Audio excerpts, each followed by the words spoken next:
Today I'm going to show you how to make these cute little cherry keychains for Valentine's Day. So to get started, I'm using two colors of green felt for the leaves, some red felt for the cherries. You're going to need some needles and embroidery thread. I'm using a dark green, but it doesn't matter. You can use a darker or a lighter.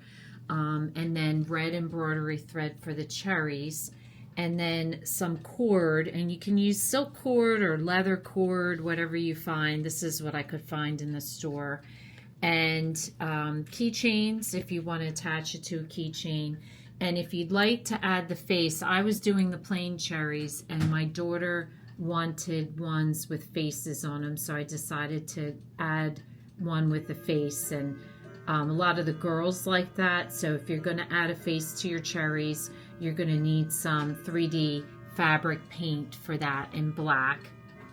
And then to get started, I created a stencil, so my circle is a almost a 3-inch circle, and you're going to trace with using a pen onto your fabric and cut them out, so that when you're done, you'll have a circle like this. And then I just cut the leaves out. I didn't really use a stencil. I just cut a teardrop leaf. And what I did was I cut the smaller one out first, and then I just put it over the darker fabric and just traced it out, just cut it out a little bit bigger than the top layer. And that's all I did for the leaf. So the first step we're going to do is we're going to do what we did with a lot of our crafts in the past, which is we're going to take a needle and we're just going to zigzag the thread all the way around the outside of the circle, and we're going to put it together. So it's going to turn out like this. So you're going to just weave your needle in and out of the thread, and then you're going to pull it, and it's going to make like a cup. And the other material that we need for this project, which I didn't show, which is your polyfill. So then you're going to take a little bit of your polyfill and put inside. But before we do that, so once you have it to this level, you're going to want to take a ruler and measure out your cord. And I did it a full length of a ruler, which is probably about 14 inches. I like to have a little bit of extra.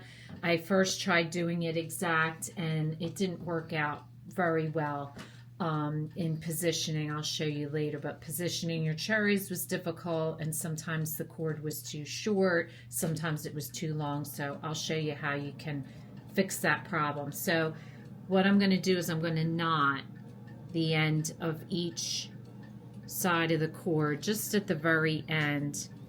I'm just going to make a knot, and we're going to get this ready for when we fill and close our cherry, because we're going to sew this cord right into the cherry, so it's going to come out the top of the cherry. So the knot will help it to stay in place and make that secure. So I'm going to get my polyfill and I'm going to put it into my cherry. So you may have to play around with your polyfill a little bit till you get the right amount, but I always kind of roll it into a ball so it's nice and smooth. And you're going to put it in. You want enough so that it really fills the cherry, but not too much. So sometimes you just might have to play around with it a little bit.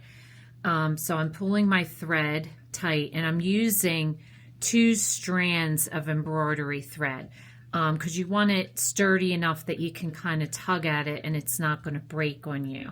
So once you get it pretty tight and you're pretty sure you have the right amount, then the next step you're going to do is you're going to put this end of this cord, the knot will go underneath, and you're going to put that into the center.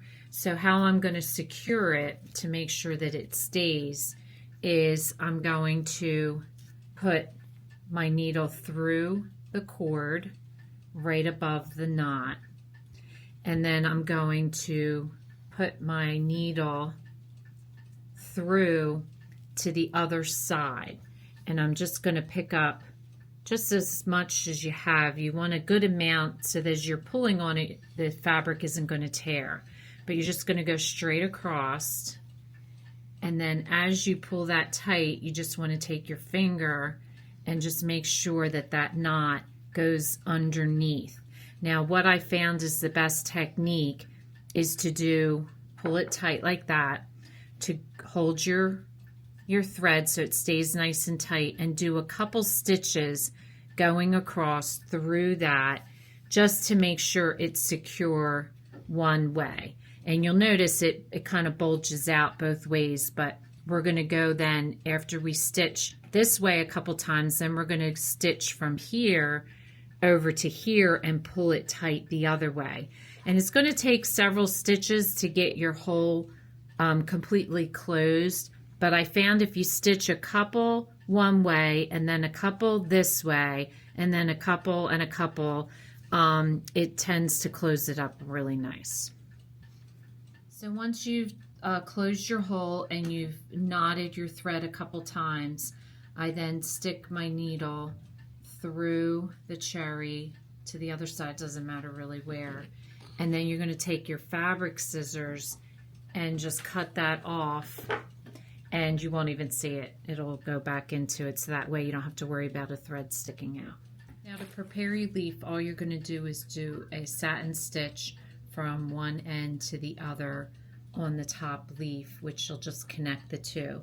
And so basically you just tied a knot in the back of your thread. I'm using 2 strands of embroidery thread, and you just want to take your needle down, you're going backwards, and then you're going to bring it up and try to keep the same distance. Now I find the satin stitch is easiest to keep a straight line if you do it this technique, where you go through and then bring your needle up on the other side. And it doesn't have to be perfect, it's a handmade craft, but just try to, and watch your tension, you don't want to pull it too tight.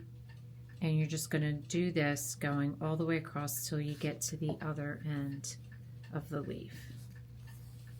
So this is a perfect example. I kind of got the leaf a little bit off, so all I'm going to do is just trim my bottom piece a little bit so it's a little bit less, like that. So the next step is to position your cherries. You want one above the other, and then you're just going to take the top, and this is where I said you can adjust it now much easier to how long you want your stems, and you can position your cherries one on top of the other a lot easier. So I'm going to create a loop in the top like that, and that's how long I'm going to have my stems. So now the next thing I'm going to do is add my leaf, and I'm going to put a large glob of hot glue right on the knot, and I'm going to put my leaf over and just kind of wrap it around a little bit like that, so that that's what it looks like, angling the point of the leaf downward. And then the other thing I'm going to do for this one, just to give you some different ideas, is I'm going to hot glue a little bow, just put a little dab of glue on there and hot glue it right to the cherry on each of them.